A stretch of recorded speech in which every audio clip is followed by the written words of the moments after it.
Assalamualaikum warahmatullahi wabarakatuh.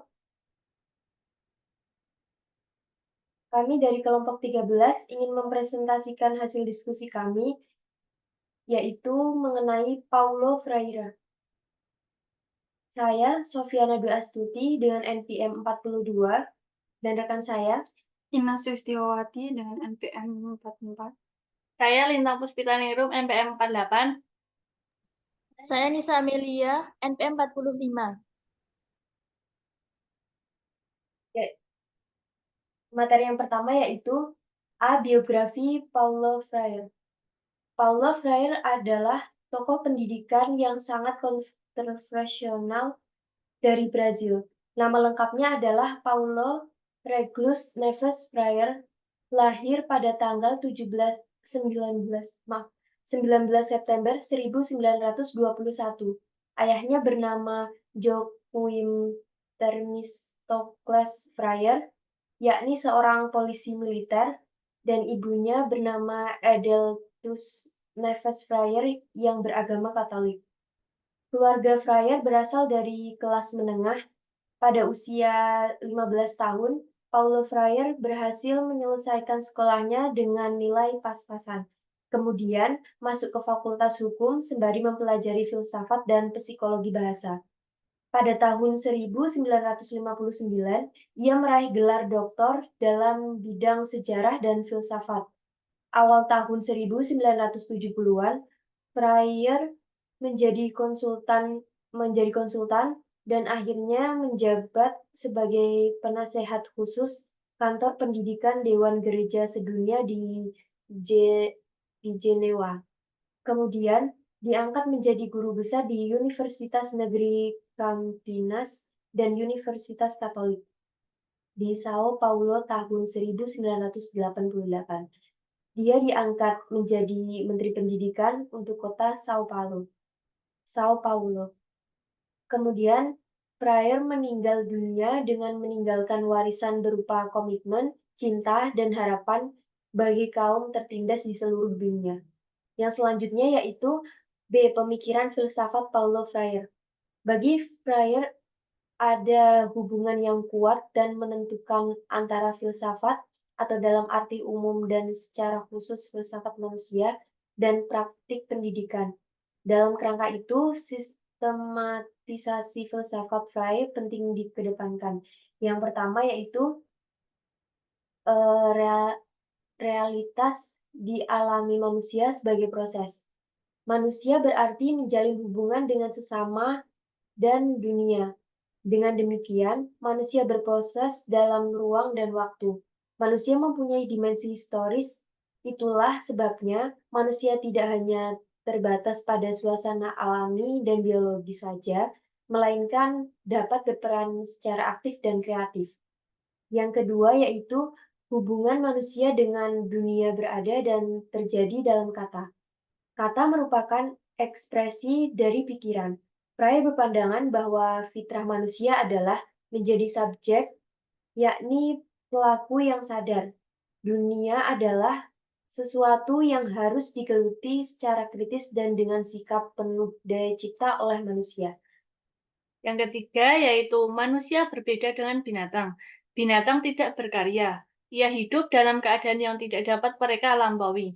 Binatang tidak dapat saling berhubungan satu sama lain. Sebaliknya, manusia bisa beraktivitas dengan refleksi dan tindakan.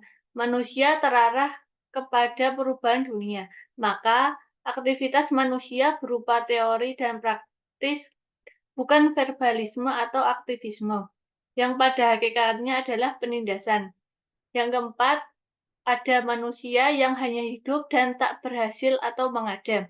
Situasi penindasan manusia mereduksi manusia menjadi benda atau binatang.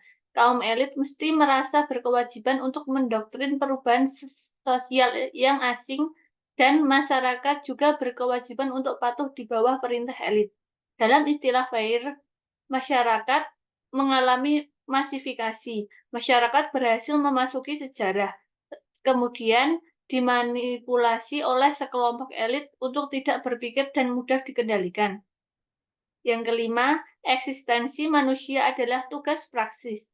Oleh karena itu, bereksistensi yang sejati harus jalan dengan tindakan sejati manusia. Tindakan sejati manusia adalah kesatuan dialektis antara teori dan praktik, refleksi dan aksi. Yang keenam, manusia disituasikan dalam sejarah yang tidak selesai. Secara konseptual, manusia dimungkinkan dan harus secara terus merealisasikan dirinya dalam sejarah yang tidak pernah selesai. Hal itu berarti manusia juga dikondisikan dan disituasikan oleh sejarah. Di dalam kesadarannya akan sejarah, manusia dituntut untuk terus-menerus memanusiakan sejarahnya yang belum selesai, untuk lebih menjadi human. Maka humanisasi menjadi tugas sejarah manusia. Ketujuh, manusia mempunyai panggilan hidup yang bersifat ontologis, yaitu menjadi subjek dan memberi nama dunia. Humanisasi secara aksiologis adalah masalah utama manusia. Keprihatinan terhadap masalah humanisasi akan segera membawa kepada pengakuan akan adanya masalah dehumanisasi. Pengakuan ini tentu saja bukan hanya bersifat ontologis, tetapi juga merupakan realitas sejarah. Humanisasi merupakan fitrah manusia. Dalam rangka proses humanisasi inilah, panggilan manusia dalam sejarah ontologis adalah menjadi subjek. Kedelapan, hubungan manusia dengan dunia memperlihatkan kenyataan adanya problem dalam dunia tema dan situasi batas. Menciptakan kebudayaan ditandai oleh serangkaian cita-cita, minat, dan nilai-nilai yang hendak diwujudkan dengan mengadakan toeksis dan berbuat atau toeks. Disinilah tugas manusia terlihat, yakni mengenali tema-tema dunianya. Dapat atau tidaknya manusia menangkap tema ini sangat menentukan proses apakah mereka akan mengalami humanisasi atau tidak. 9 yaitu menjadi ada berarti bertindak politik untuk humanisasi. Memperbarui dunia berarti secara kontinu mewujudkan ada sebagai manusia. Oleh karena itu, mewujudkan ada berarti terarah kepada tindakan. Sedangkan menjadi ada berarti mempunyai nilai politik dan bertindak politik sebagai upaya humanisasi.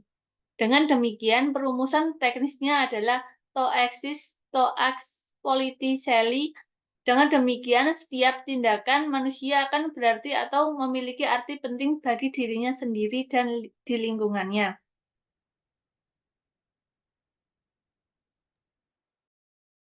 C. Implikasi filsafat menurut Paulo Freire dalam pendidikan. Yang pertama, ciri pendidikan pembebasan Paulo Freire.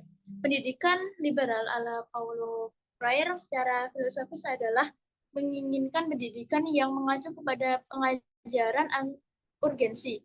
Penyegaran menurut Freire menjadikan manusia yang berada di dunia tidak sekadar hidup saja, melainkan harus mampu bereksistensi dan beradaptasi dengan dunia itu sendiri. Yang kedua, konsep pendidikan bersifat dialogis komunikatif.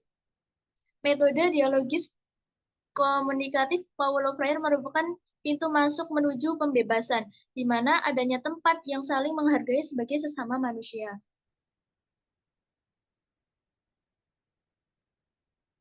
Yang ketiga, pembebasan pendidikan menuju pedagogis kritis. Pendidikan yang membebaskan akan membiasakan peserta didik untuk berpikir kritis dan rasional. Kebiasaan siswa dalam berpikir kritis akan mempermudah dirinya dalam mencapai esensi berpikir secara rasional. Kesadaran tumbuh dari pergaulan atas realitas yang dihadapi dan diharapkan akan menghasilkan suatu tingkah laku kritis dalam menjadi anak didik. Freire setidaknya membagi 4 kesadaran manusia. Yang pertama, kesadaran intransitif, kedua, kesadaran semi-intransitif atau kesadaran magis, yang ketiga, kesadaran naif, dan yang keempat, kesadaran transitif atau krisis.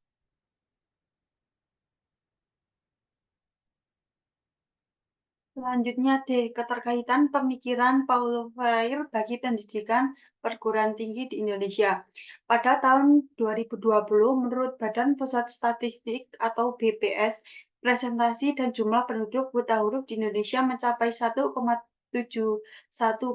atau 2.961 sekian jiwa dari total penduduk Indonesia. Pada tahun 1980-an, digalakan di Indonesia yang disebut cara belajar siswa aktif atau CBSA, yakni pendidikan yang menekankan keterlibatan kemampuan siswa baik secara fisik, mental, intelektual, maupun emosional sehingga diperoleh hasil belajar yang merupakan paduan antara aspek kognitif, afektif, dan psikomotor yang utuh. Pada bulan Januari 2020, dunia pendidikan Indonesia muncul ungkapan belajar merdeka, kampus merdeka. Di level perguruan tinggi, kampanye kampus merdeka memberikan tantangan dan kesempatan untuk mengembangkan kreativitas, kapasitas, kepribadian, dan kebutuhan, serta mengembangkan kemandirian dalam mencari dan menemukan pengetahuan. Ada 4 poin kebijakan kampus merdeka sebagai berikut. 1. Mengubah PTN Satuan Kerja menjadi sebuah PTN Bantuan Hukum. 2. Adanya penyederhanaan atau pemangkasan pada akreditasi perguruan tinggi. 3. Membuka prodi baru. 4. Adanya keinginan 2 semester di luar kampus. Dengan demikian, dalam praktik dan pedoman pendidikan di Indonesia selama ini, sebagian tertuang dalam pendidikan berbasis lingkungan dan kemasyarakatan, cara belajar siswa aktif atau CBSA, dan konsep merdeka belajar, kampus merdeka, melihat kesamaannya dengan model pendidikan Paulo Freire yang memungkinkan para siswa dan mahasiswa untuk secara bebas dan kreatif mengenal kemampuan diri dan realitas masalah secara objektif, kontekstual, dan kemudian merespon masalah secara tepat dalam bentuk karya-karya perubahan yang unggul dan produktif. Sekian presentasi dari kami, kurang lebihnya mohon dimaafkan. Wabillahi taufiq wal hidayah. Wassalamualaikum warahmatullahi wabarakatuh.